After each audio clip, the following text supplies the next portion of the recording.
Bonjour, mon nom est Yannick Bergeron et je suis le créateur des expériences pour le magazine Les Débrouillards. Je serai avec toi aujourd'hui pour parler de désinformation et de savon. Quand on fouille un peu, on retrouve une foule de remèdes miracles contre le coronavirus et ils ne sont vraiment pas tous fondés. Voici quelques exemples. Manger des aliments alcalins nous protégera contre la COVID. Il existe une échelle de pH indiquant des chiffres de 0 à 14, 7 étant neutre, en deçà de 7 c'est acide et au-dessus de 7 c'est alcalin. On parle même de manger des aliments avec un pH de 22,6. Impossible. Un bon thé au citron est efficace grâce à la vitamine C. Mais la vitamine C, c'est l'acide ascorbique et l'acide ascorbique, c'est ce qui prévient le scorbut. Il protège en rien contre le virus. L'alcool tue le virus. En boire serait bénéfique, puisqu'à 70%, il peut tuer le virus. Ce qu'il faut comprendre, c'est que l'éthanol a une concentration de plus de 70%. En boire à cette concentration-là pourrait être mortel. Ouh. Boire de l'eau à toutes les 15 minutes serait efficace.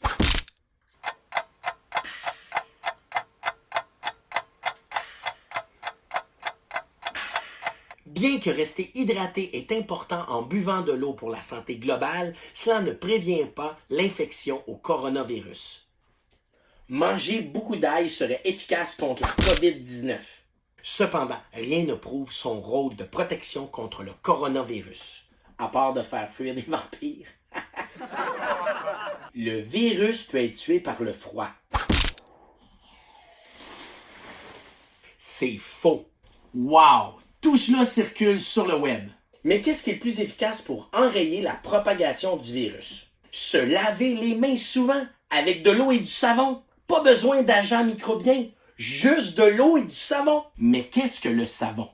Le savon est constitué d'acides gras et d'un sel de sodium qui est très efficace contre le virus. En réalité, le lavage des mains demeure le moyen le plus efficace pour se débarrasser du virus. Mais pourquoi?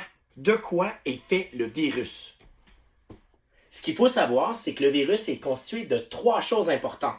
Tout d'abord, de protéines, ensuite d'une couche de phospholipides et à l'intérieur d'ARN, d'acide ribonucléique qui constitue son bagage génétique. Le savon demeure le moyen le plus efficace pour détruire la couche de phospholipides du virus et l'empêcher d'être infectieux. Ainsi, la couche étant brisée, le virus devient inefficace et ne peut plus utiliser ses protéines pour infecter tes cellules en santé. Quelle est la différence entre le savon et le savon sans eau ou à base d'alcool? Eh bien, il s'agit d'un gel qui lui aussi agit sur la couche de phospholipides.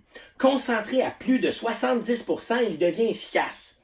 Mais il n'est pas efficace contre la saleté, d'où la raison pour laquelle le savon demeure toujours le meilleur moyen. Mais pourquoi le savon demeure le moyen le plus efficace? J'ai une démonstration pour toi. Une expérience facile à faire à la maison. Voici les ingrédients que tu auras besoin. Une grande assiette. Ouais, j'ai un peu exagéré. Une tasse de lait. Du savon à vaisselle. Du colorant alimentaire. Et d'un coton absorbant. Ici, j'ai apporté du lait constitué de 2% de matière grasse, un peu comme la couche protectrice du virus. Je verse le tout dans ma grande assiette, comme ceci. Je vais ensuite ajouter du colorant alimentaire. Maintenant, je vais faire tremper mon morceau de coton dans mon savon. Et je vais déposer le tout au centre de mon assiette. C'est parti. Comme tu peux le constater, le gras n'aime pas cela. Il se fait repousser. Alors imaginez lorsque le savon et le coronavirus se rencontrent. Destruction de la couche phospholipidique qui libère tout le contenu du virus, le rendant inefficace. Et n'importe quand, tu peux rajouter du colorant alimentaire. Voilà ce qui rend le savon si efficace.